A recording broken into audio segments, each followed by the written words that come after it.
ይህንን የወደቀው ሐውልት እዚህ ልክ እንደዚህ ፓተርኖቹ 13 መስኮቶች ያሉበት ግራናይት ነው። ሳይናይሶፎናይት ግራናይት ነው የሚባለው። ከብዙ ሚሊዮን ዓመታትን በቀለጠ እሳተ ገሞራ የሚፈጠር አይነት ድንጋይ ነው እና ከ7 ኪሎ ሜትር ነው የመጣው። የተጓጓዘበት ምክንያት ምንም የሚታወቀው ነገር የለም። ግን አንዳንድ መላምቶች ጎድራ ይባላል ቦታ 7 ኪሎ ሜትር ነው። ምናልባት በዝሆኖችና ወይም ደግሞ ጃይንትስ የሚባል ግርንግሮች ታስባለህ? እነዛ እስኪ አንዴ እንግባ ወይም እንትን ማድረግ እንችላለን። እሺ አንዴ ፕሊስ።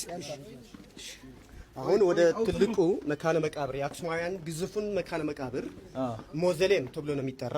ይህንን በአርኪኦሎጂካል ቁፋሮ ተቆፍሮ ነው የተገኘው በ1965 ዓመተ ምህረት በኔቨል ቺትክና ፕሮፌሰር ዴቪድ ፊሊፕሰን ይባላል።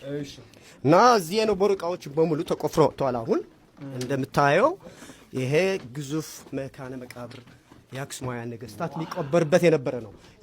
የቀብር ስነ ስርዓታቸው እንዴት ነው ካልን በዚህ ሳይድ ያሉ ቸምበሮች ፍላሽ ላይ ተብራ ነበር